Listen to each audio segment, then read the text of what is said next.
Welcome to The Explainer. Today we're diving into a pretty wild idea that to solve the biggest, most mind-bending mysteries in science, we might actually need our oldest tool, philosophy.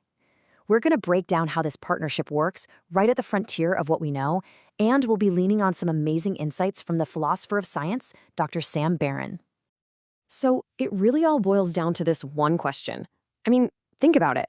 It's the engine that drives everything, from scientists trying to measure the cosmos to philosophers trying to figure out what it even means to know something in the first place. All right, so here's the roadmap for our journey today. We're going to start with science is instinct, then move beyond our senses, which leads us right into a crisis in physics. From there, we'll ask the big one, is time real? Then we'll open up the philosopher's toolkit and see why philosophy is becoming a science's essential partner. Yep, you heard that right. We're literally going from losing your keys to questioning the very fabric of reality. Okay, let's dive right in. The thing is, at its heart, science isn't some highfalutin thing just for labs and giant particle accelerators. Nope, it's really just a polished-up version of something every single one of us does every day. I mean, just think about the last time you lost your keys, right? You totally used the scientific method without even realizing it.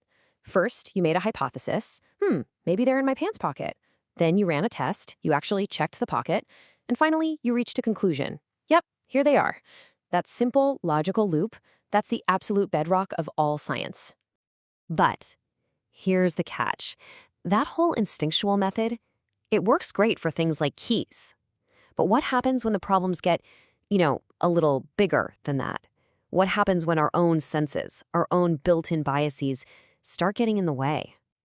You see, the whole history of science is really one long story of trying to get better at this. It's all about systematically stripping away our own human perspective, our gut feelings, our biases, even what our senses tell us, to try and get a cleaner, more objective look at what's really going on. And boy, this journey shows just how often we get it wrong at first. I mean, for centuries, we were positive the entire universe revolved around us. We look at an apple and think the color red is in the apple, but it's not. It's just a complex interaction of light and our eyeballs. And then Einstein came along and proved that our gut feeling of time flowing the same for everyone everywhere, well, that's just an illusion, a trick of our own slow-moving perspective. And all of this brings us to right now, where science is up against maybe its biggest human lens problem ever. This whole challenge of trying to see past ourselves has led us to a really weird place, a place where our two greatest, most successful theories about how the universe works are in a head-on collision. So, in one corner, we've got general relativity. That's Einstein's masterpiece, right? It describes the big stuff, planets, stars, galaxies, gravity. And in the other corner, you've got quantum mechanics, which is just mind-blowingly good at describing the super tiny stuff. Atoms, particles, all those weird forces. And here's the thing, both of these theories are stunningly accurate in their own little worlds. The huge problem? They just don't agree with each other. At a fundamental level, they're completely incompatible. The math they use to describe reality just flat out contradicts itself. And that's why physicists are on this massive quest for a theory of everything, something called quantum gravity, that can finally bring these two titans of science together. And this is where things get really, really weird, because this search is forcing scientists to question things that are so basic, so fundamental, we don't even think of them as assumptions. We're talking about questioning the very fabric of reality itself. So get this, some of these quantum gravity theories are proposing something absolutely radical. What if space and time, the basic stage where everything in the universe seems to happen, what if they aren't fundamental building blocks at all? What if there's something else, something that just emerges from a deeper reality? Okay, so what in the world is an emergent property? Well, think about heat. A single individual water molecule, it doesn't have a temperature. It's just wiggling around. But when you get trillions of them wiggling together, this new thing we call heat emerges. It's a collective property. So the mind-bending question is, what if space and time are just like that? Totally real to us at our scale, but completely absent at the most fundamental level of reality, just bubbling up from something else entirely. And this is where Dr. Barron throws out this incredible possibility. He basically says, what if time is in our heads? What if it's not some river flowing through the universe, but a kind of mental framework, a tool our brains use to organize the world into cause and effect, just to make sense of it all?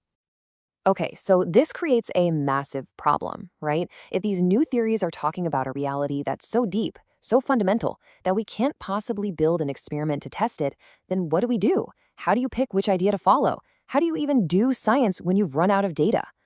Well, this is exactly where the philosopher's toolkit comes into play.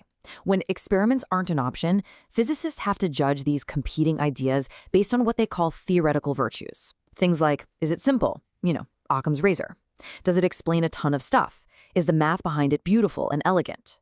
These aren't really scientific criteria in the traditional sense. They're philosophical, almost artistic principles for what makes a theory good. And so that brings us right back to our main point.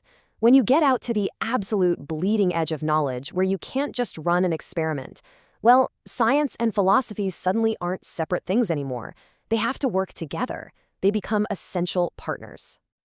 And it's kind of funny because this whole idea that science and philosophy are totally different fields, that's actually a pretty new invention. If you go back a few hundred years, science was called natural philosophy. They were the same thing. Guys like Isaac Newton, Galileo, even Einstein, they weren't just scientists. They were deep thinkers asking huge philosophical questions about what reality even is. So as science pushes deeper and deeper into these really abstract realms, way beyond anything we can see or touch, the job of the philosopher becomes absolutely critical. Their job is to be the one who steps back and asks the uncomfortable questions. Hey, what are the assumptions we're not even aware we're making?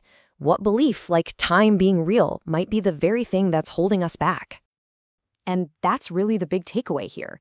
The next truly massive breakthrough, the next revolution in how we see the universe, it might not come from a bigger machine or a more powerful telescope. It just might come from a new way of thinking, from someone who's brave enough to ask the right mind-bending philosophical question.